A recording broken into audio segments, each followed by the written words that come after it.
Bonjour à toutes, bonjour à tous et bienvenue dans Viva Culture. En juillet, vous le savez, c'est le rendez-vous annuel, c'est Viva Avignon. Avec un petit groupe d'adhérents, nous allons voir des pièces dans le festival Off en général et à l'issue de la représentation, nous interrogeons un comédien, un metteur en scène, un professionnel. Et nous partageons avec vous, grâce à Westrack Radio, toutes ces découvertes. Je résiste pas du tout au plaisir de vous lire un extrait de l'éditorial de Laurent Domingo et Raymond Yana pour Avignon Festival et compagnie. Ce sont les 60 ans du Festival Off et pour ceci, ils disent cette 60e édition est aussi un moment de réaffirmation. Réaffirmer que la diversité de la création artistique n'est pas un luxe, mais une nécessité démocratique. Réaffirmer que défendre la culture, c'est défendre la pensée de génération en génération. Réaffirmer enfin que le Festival Off Avignon constitue un bien commun qui repose sur l'engagement de toutes celles et ceux qui le font vivre. Et bien sûr, parmi ceux-là, il y a nous, spectateurs et spectatrices, et à nous maintenant de vivre et de faire revivre toutes ces émotions, toutes ces découvertes du théâtre.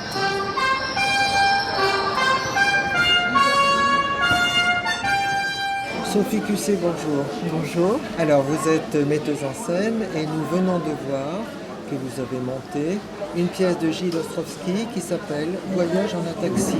Tout à fait. Et nous sommes au 11. Alors, c'est une pièce très particulière parce qu'effectivement, Gilles l'a écrite à partir et autour de sa maladie. Une maladie nommée ataxie. Une ataxie cérébelleuse ou une MSA, une atrophie multisystématisée. Donc, c'est une maladie neurodégénérative et Gilles avait...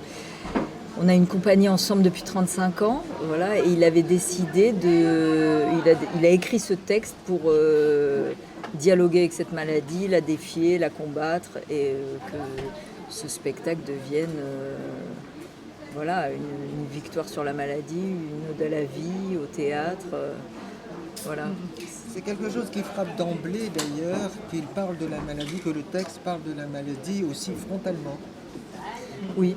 Parce qu'on pourrait imaginer une sorte de tabou, de discrétion, de réserve. Pas du tout. C'est-à-dire que nous, on a toujours travaillé comme ça, en parlant on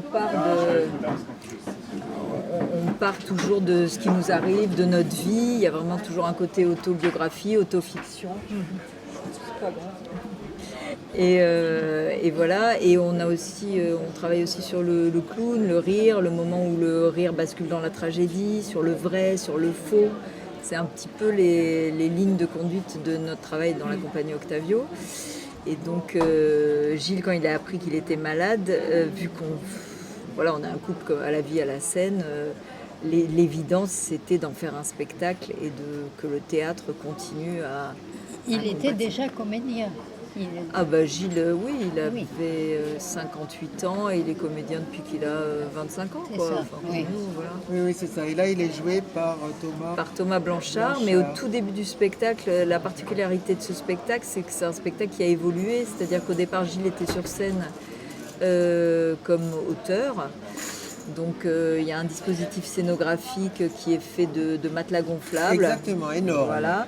Et donc il y a deux petits matelas gonflables qui sont comme un bureau, et Gilles était derrière au bureau avec l'ordinateur, et ce qu'il écrivait sur l'ordinateur se projetait en direct sur une tour de matelas. C'est ce qu'on a conservé. On a conservé son journal intime de la maladie qui s'écrit, donc sa présence actuellement elle est vraiment par l'écrit, quoi. Tout à fait. Et voilà, donc il était sur scène, il écrivait ça, il assistait à notre spectacle en direct, et puis il faisait une petite intervention clownesque dans ce qu'on appelle le cauchemar des clowns, là où la consultation avec la secrétaire médicale qui s'appelle Geneviève, donc c'est vraiment une scène de clown avérée et un peu cauchemardesque. C'est voulu que ces masques de clown soient assez terrifiants.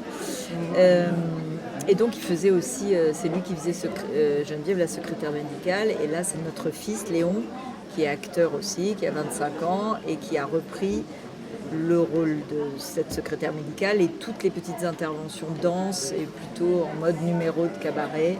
Voilà. Voilà, qui est aussi une des caractéristiques de notre compagnie, c'est-à-dire qu'on a toujours travaillé sur le rire, aussi sur la notion un peu de cabaret, de rapport au public frontal, de casser le quatrième mur. Oui, c'est ça, parce que Thomas Blanchard extend des coups d'œil avec nous, des clins d'œil. Oui, tout le monde joue à une adresse, et une adresse publique très voulue en fait. Oui, c'est ça. Le public est un vrai partenaire de jeu, quoi. Oui.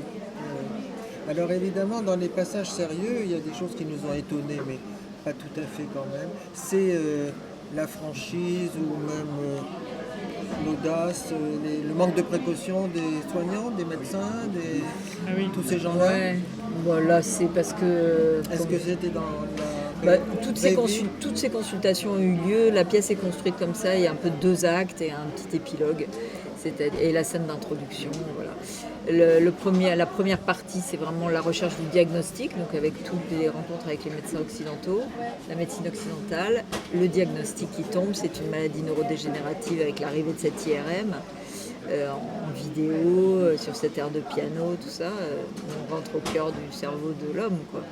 Et la deuxième partie, c'est comment réussir à sauver Gilles autrement, puisqu'il n'y a pas de traitement pour cette maladie. Donc c'est toutes les rencontres avec ce qu'on appelle nous les sorciers, quoi.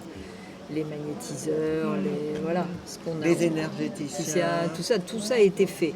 Après, comme on est avec des acteurs qui sont quand même grands acteurs, et qui jubilent et qui sont très drôles, et que nous, on est contre l'idée de la prise d'otage du public avec la maladie, avec le pathos.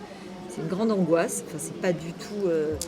Nous, il y a vraiment ce filtre qui est le rire, quoi. Le rire comme un bouclier au chagrin, comme...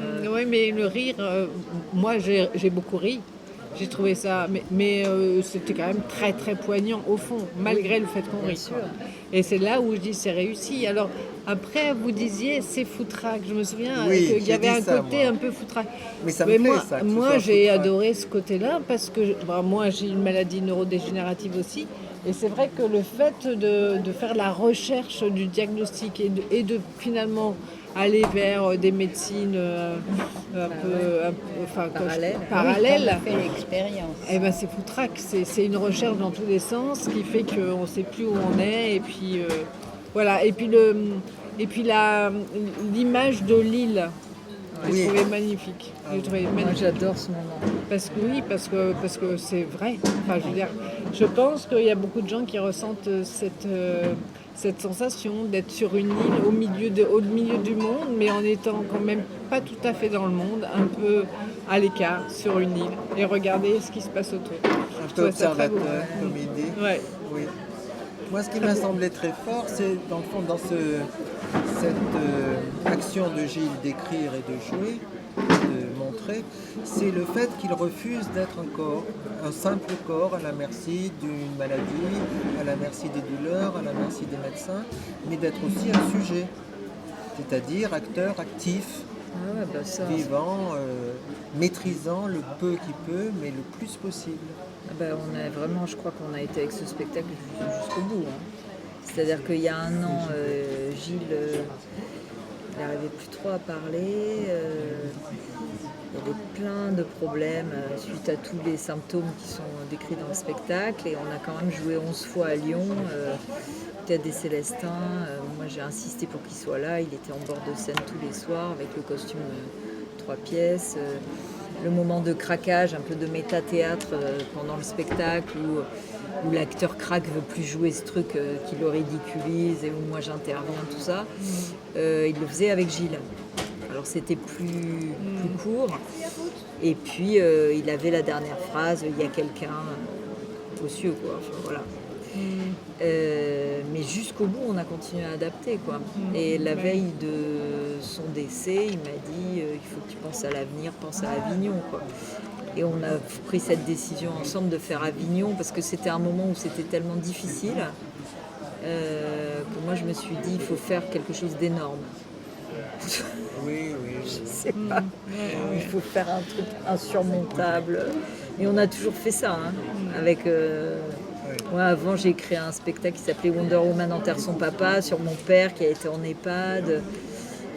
Voilà, et on a toujours utilisé la comédie, le rire, et évidemment, comme c'est avec de l'intime, et que dans le cas du spectacle sur mon père, où là, vous parlez de moments poignants, mais la tragédie, ça nous intéresse toujours quand le rire bascule dans la tragédie. Et là, il n'y avait même pas à jouer la tragédie, puisque la tragédie, elle est intrinsèque au propos, puisque cette maladie c'est la destinée inéluctable. Donc voilà, donc les deux se mélangent. Et c'est pour ça aussi, parce qu'on est tous dans l'aventure, c'est pour ça qu'on peut aller très très loin dans le comique. Enfin, voilà, les gens qui sont choqués par ça, j'ai envie de dire, c'est ceux qui n'ont pas été aidants, qui ne connaissent pas de malades, qui voient ça de loin, qui ont peur. Ou qui n'ont pas passé le cap, hein, parce qu'avant d'en rire, on en pleure quand même. Vraiment. Moi, j'en ai énormément pleuré. Voilà, et savoir faire basculer vers du rire, c'est aussi un travail dans le temps, quoi. C'est pas. Alors, ce qui se passe, c'est que Gilles, lui, c'est un acteur, c'est un immense clown. Voilà, très très drôle. Il a rencontré Grégoire et quand on a répété ce spectacle, on a énormément rigolé. Enfin, je veux dire, on n'a pas voulu mettre du rire pour du rire. C'est-à-dire que je pense que c'est des grands acteurs. Les deux, c'est vraiment un niveau de jeu assez énorme. Et c'était une complicité. C'est-à-dire qu'un des symptômes de la maladie de cette MSA, c'est les fous rires intempestifs. Gilles a toujours rigolé. Enfin, ça a toujours été quelqu'un qui riait. Et même quand il était sur scène, avant qu'il assistait au spectacle, il regardait alors qu'il y avait le public et il avait des fous rires, quoi. Donc il y a eu un espèce de truc sur le rire qui est monté, je sais pas, qui a été comme un mode de survie, enfin voilà. Donc nous, on n'a vraiment aucun complexe avec ça. Ça a été tellement notre histoire à tous, hein, parce que c'est vraiment un spectacle d'équipe. Voilà, c'est une communauté de famille là autour de ce spectacle. Peut-être ça fait du bien. Ça fait du bien à tous les gens aussi qui sont malades. Je pense que ça fait. Alors il y a des gens qui sont. Ils ne savent pas trop quoi faire avec ça. Il y a une dame qui m'a écrit, qui a été scandalisée parce qu'elle perdait l'équilibre et qu'elle trouvait ça honteux que les gens rient, tout ça, mais il y en a une, quoi. Enfin, c'est pas une, mais... C'est ça, c'est ce que je pense, c'est qu'il faut passer le cap. C'est très rare. Il y a beaucoup de gens qui n'en rient pas d'emblée, quoi, quand il leur arrive des choses aussi tragiques. Ils commencent par ne pas pouvoir en rire. Peut-être qu'il y a quelques années, tu n'aurais pas ri du tout. Je sais pas.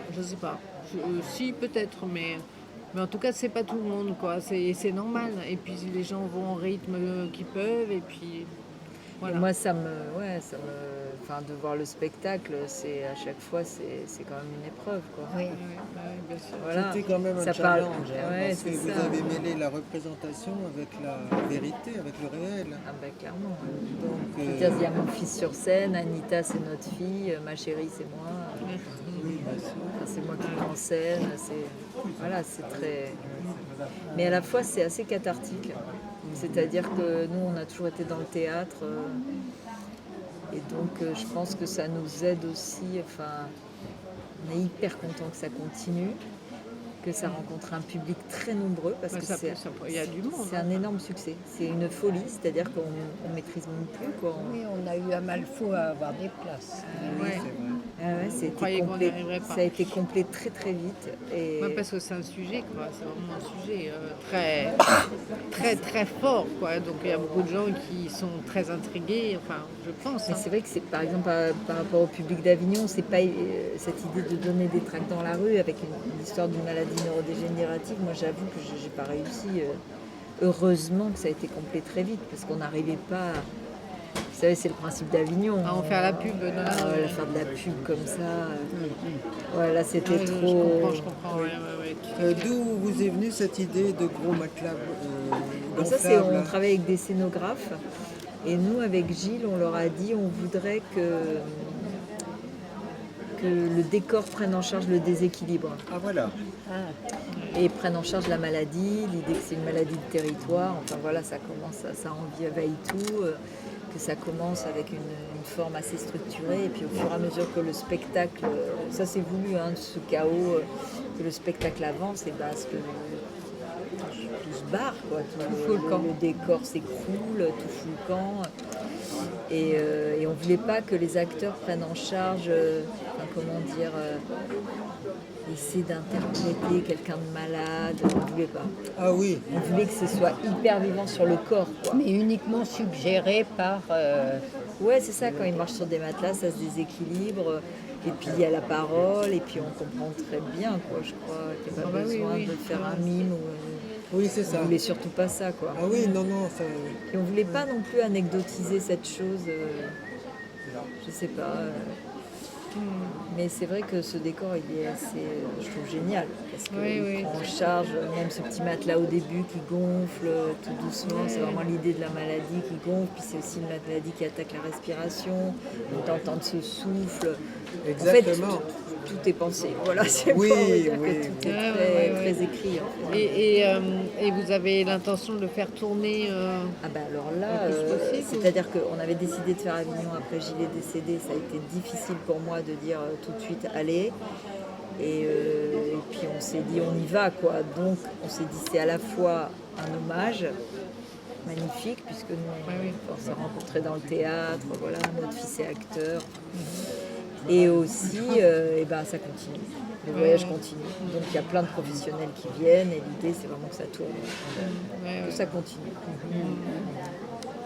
Voilà. Et le choix de Johnny Hallyday, qui nous fait tellement rire. Bah, c'est dit dans la séquence d'avant, c'était un magnétiseur fan de Johnny Hallyday, c'est ce qu'il dit. Ah oui, Il dit Frédéric, il avait des posters de Johnny Hallyday. Mais Et oui. en fait, Gilles a rencontré un magnétiseur qui était camionneur, qui après a compris qu'il avait un don. Il est devenu magnétiseur et il s'attendait, tout est dit en fait, il s'attendait à arriver avec quelqu'un avec de l'encens, dans une bicoque sombre. Il est arrivé dans un HLM au 3e étage et la personne était fan de Johnny Hallyday. Donc il avait un t-shirt, il avait des posters. ah oui. Donc c'est pour ça qu'on a transformé ça en mettons Johnny comme si c'était une façon de...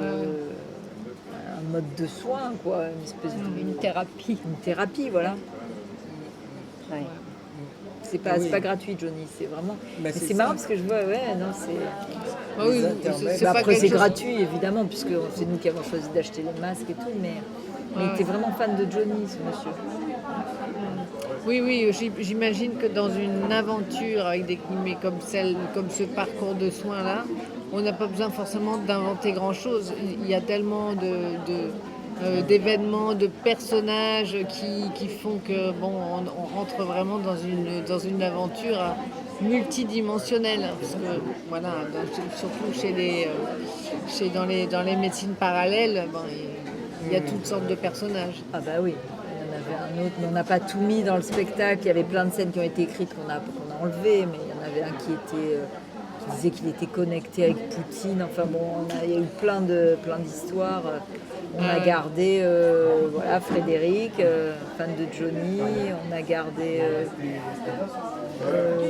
quoi d'autre. Bon, enfin voilà. Ouais, ouais. Eh bien, dites bravo. Oui. Ouais. Bravo, parce que c'est un challenge, mais à différents niveaux. Hein. Ouais, ouais. Moi, je trouve. Bah là, presque la réalité dépasse la fiction. Là, on est dans un... Oui, c'est ça, C'est mais... vrai qu'il y a quelque chose de vertigineux à la fin dans le spectacle et ce qu'on vit est vertigineux. Là. Exactement. On est raccord. Mais parler d'une maladie comme ça, qui serait plutôt tabou en général en le sport, mais en parler comme ça, en jouant sur le clown, sur le rire, sur l'humour, alors ça, sans pathos, sans anecdote, ça c'est fort. Moi, j'aurais une petite question sur le dernier personnage complètement avec un corps où on voit les intestins, où on voit Ouais, c'est- avec des grosses mains. Non. C'était en rapport avec quoi exactement? Bah, en fait, c'est ce qui est dit dans... Il y a plein de gens qui posent cette question. C'est ce qui est dit dans le cauchemar avant. Ah oui, d'accord, mais oui, les grosses Nous, on mains. l'appelle le cauchemar. Oui, d'accord. C'est-à-dire, oui. il dit j'ai Ouais, des ouais. intestins gros comme des boudins, j'ai les D'accord. fesses qui ont doublé de volume, qui tombent en arrière, mais Les c'est mains comme et les j'ai pieds, mes ouais. pieds comme des planches de surf. En fait, nous, Oui. on l'appelle le cauchemar et l'idée, c'est l'avènement d'un nouvel homme, c'est-à-dire le corps de cette maladie voilà, qui a transformé. Et puis Gilles avait fait un cauchemar comme ça, Oui, d'accord. donc on a fait la créature du cauchemar. Et à la fois qu'il y ait une créature et ben c'est comme si c'est le premier pas de l'homme sur la Lune, quoi, dans un nouveau monde, le monde de cette île, de cette maladie, le nouveau corps, le nouvel homme, avec une musique qui parle de Felicita, donc d'une certaine joie. Mais ça, c'est aussi nos personnalités à nous. C'est-à-dire, on a toujours, moi, le combat qu'il y a eu pendant 9 ans avec cette maladie, on a toujours tiré vers la vie, vers la joie, et puis on fait un théâtre comme ça, un théâtre. L'idée, c'était finir sur une touche comme ça. Ouais. Oui, bien sûr. Superbe, Voilà. superbe, bravo, vraiment. Ah oui. Bravo, Bravo. merci. Merci beaucoup. Merci beaucoup, Sophie Cusset.